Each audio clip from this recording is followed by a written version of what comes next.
Welcome, Dr. Timothy J. Eberlein. Dr. Eberlein is one of my fellow regents at the American College of Surgeons. He is also the editor-in-chief of JACS, the Journal of the American College of Surgeons.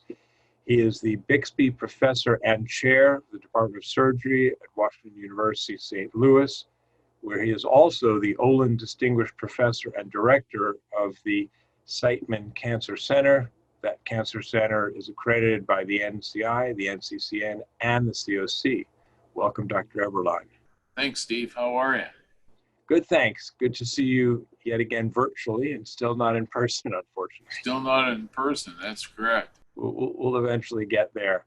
And in fact, that sort of brings up my first question. While everybody's been at home instead of seeing each other at meetings, my impression is that people have been a bit more academically productive in terms of sending you and other editors-in-chief manuscripts, largely related to COVID-19. So I'd like to start our interview getting your reflections about the quantity and types of material that have been submitted since early March relative to this pandemic. Well, we've seen a steady increase in the number of submissions to our journal over the last number of years, probably related to our impact factor. On the other hand, certainly with this pandemic, there has been a dramatic increase in the number of submissions, both related to COVID-19, but also not related to COVID-19. So we've seen actually about a 50-60% increase in the number of submissions. The majority of those, I would say, are probably related to COVID, but not necessarily. And so, yeah, a lot of people are being much more productive. Perhaps you could put it in context for us and give us an idea how many manuscripts you'd receive in a typical year, and how many manuscripts you would annualize to, let's say, if you're at this current pace. Yeah, last year we had about 2,000 submissions. And so if we kept this pace, we'll probably be a little closer to 3,000 at the end of the year. And another question relates to the type of data included in these studies, because clearly the quality study that you like to see in JACS is a randomized controlled trial or a very large denominator with good long-term follow-up. How is that reconciled when you're trying to balance as an editor-in-chief, looking for information quickly to potentially be helpful to people throughout the world, but not necessarily having either the denominator or the length of follow-up? Well, one of the things, Steve, that's been really unique with JACS is that we've used a lot of ad hoc expert reviewers. The reason for doing so is that we tend, therefore, to rely heavily on our editorial board. As you know yourself, as a member of our editorial board, we do call upon you to review manuscripts, but rather than doing it incessantly, we do it sporadically so that we can get reviews in a very short period of time. And typically, our first decision is less than 2 weeks. So if you submit a manuscript, you will have a definitive decision. It may not be an acceptance, it may not necessarily be a definitive rejection, but you'll have a decision in less than 2 weeks. So it's a very good way for this journal to be a vehicle for rapid publication. That's very impressive indeed, and I know myself not only as an editorial board member, I'm grateful to you for that opportunity, but also as an author, that type of timetable is very much appreciated. Which brings me to the next question. Has there been any change because of the volume of manuscripts coming in the timetable in the last few months? And similarly, has it been harder to get reviewers? I've seen in a variety of reviews sent from different journals, we understand if you can't get this done in your usual time frame. But what's your experience been? So we've actually been pretty lucky. For some of the COVID-related manuscripts, it's been a little difficult to get expert reviewers because, as you would imagine, not everybody has experience with COVID-19. That said, we've actually been pretty fortunate in that I'm sure there's been a relative bump in our turnaround time, but it hasn't been very significant. And most of us have just worked a little bit harder and try to focus on getting the best manuscripts and get them accepted as quickly as possible. You mentioned earlier that you're also seeing an increase in other types of non-COVID related manuscripts as well. Those, to what do you attribute that? Why do you think there's? Well, I obviously don't know objectively, but my hypothesis is in the period of time that many of our institutions, I mean, my own institution, we shut down to urgent and emergent surgery only. And so there were divisions of our minimal invasive surgery, doing hernias, other kinds of things that were virtually shut down. And so I'm imagining that, nationally that had an impact and that people finalized manuscripts that were sort of sitting on their desks, but they didn't have the opportunity to complete, and now they were completing them, as well as people who had experience with COVID-19 and, wrote up something with their experience with COVID-19. You mentioned people having projects on their desks that they then had time to do. The flip side of it is research, that people may have had time, but was there any impact in funding or availability even of researchers to come to work? Because in your job at the Siteman Cancer Center, you've got a lot of world-class research going on. And when people were told we're only doing urgent and emergent surgery, I've heard that many institutions told researchers you're not part of that initiative, so you're not coming to your lab. And what did that do to research productivity? Well, I think there's really two aspects to your question, I think, Steve. First is we've been very lucky in the last several years. Actually, Senator Roy Blunt from Missouri has been a major proponent of increasing the NIH budget. And as you know, that budget is increased by $2 billion over the last several years. And that has had a substantial impact in the amount of funded research that is being done by the NIH. All that said, again, I can only comment specifically with my own institution, but we basically shut all of our research down except for COVID-related research.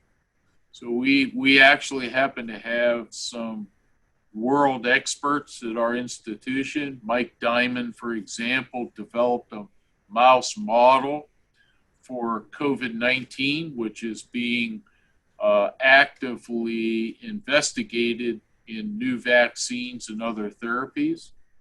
So that kind of research continued, but virtually all the other laboratories were shut down to basically what is going to keep the laboratory safe, and so you don't lose relatively priceless information.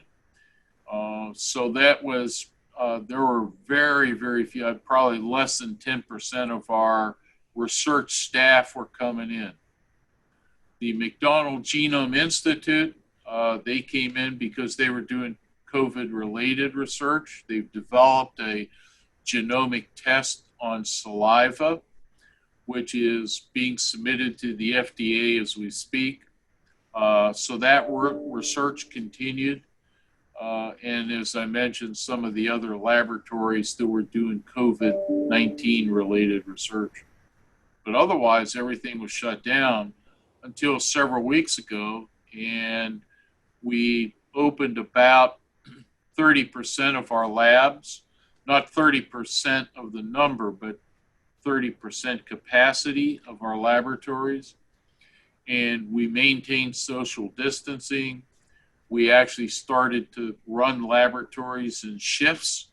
So if you were a fellow in the laboratory, you'd come in perhaps in the early shift, and I would come in later for my shift, even though we both worked in the same laboratory, and would normally, commingle and work together on different projects, et cetera. So we've been pretty strict about that. And that actually has gone pretty well. Every one of those employees are screened on their way to the campus every day, et cetera, et cetera. So it's been a completely different way of doing business. Same with our surgery caseload, et cetera. Yeah, I've got a question then relative to extension of funding periods. At the college for our quality programs, people are getting a one-year extension on accreditation for the cancer programs, for example, realizing that we lost time for site surveys, we lost time for data collection. Is anything similar being done on a national level for grant funding where people all get an automatic extension realizing nothing's been done for a few months?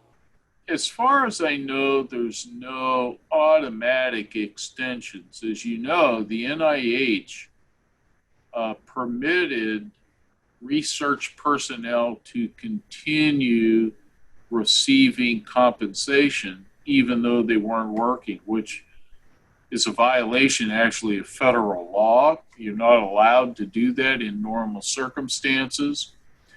On the other hand, the balance was if you have personnel who are receiving compensation at home but not performing the research, then you're actually expending the grant money, and you're going to have to try to make that up in some fashion in a shorter period of time within that grant cycle, because the NIH is unlikely to give more money to extend the timing of your grant. And so it was a two-edged sword in many ways. And so I think each investigator, the way we did it in our institution, is we really left it up to each investigator, but there were departmental committees that allowed, gave advice to the individual principal investigator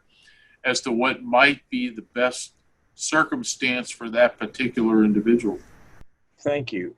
You mentioned people not getting an automatic extension, but the people we've been talking about are researchers, so their job is in the lab all the time. What about your residents who might be in the lab for a limited time, and these several months represent a large chunk of their time? How are you structuring that within your surgery program? Well, many of those fellows who worked in the laboratory were allowed to go home. Now, many of them actually had work that they were able to do remotely. And so either they were working on clinical papers, or it gave them time to do more detailed analysis on the research that they were working on in the laboratory. Fortunately for us, it wasn't 3 months, and most of those residents are now back in the lab. Again, with these social distancing rules and different time frames for them to be in the laboratory, but at least they're back. They're able to do experiments, and they've actually been very productive.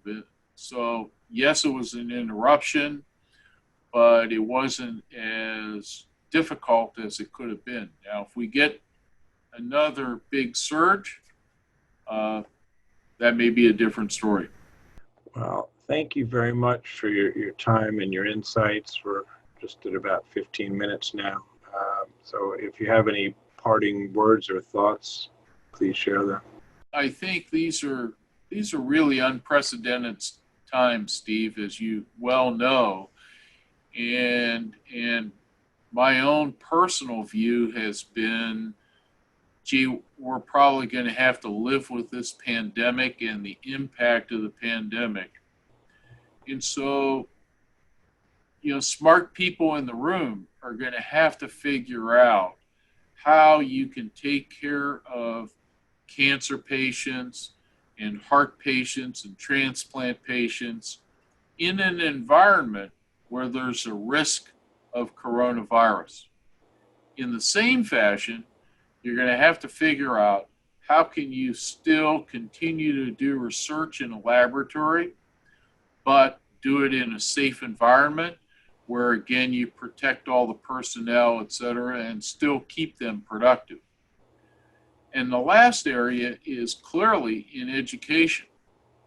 And in education, our residents have flipped immediately to virtual meetings, and actually they've been pretty successful. And so in many ways, I've taken this as, this is going to be an opportunity as we do more clinical interactions using telemedicine, and we make ourselves more efficient with Zoom meetings, like instead of you traveling to St. Louis to interview me, you're able to do it electronically, and it's a much more efficient model, et cetera. So in many ways, we're probably going to learn some new ways of doing things that will actually make us more productive, not less. Thank you very much. I really appreciate your time, and I respect very much the insights you shared with us today. I look forward to seeing you in person. All the Zoom is very, very nice, but I look forward to having dinner with you at some point when we can do that. It would really be nice, Steve, and thank you very, very much, and continue to be safe. Thank you. You too. Bye-bye. Bye.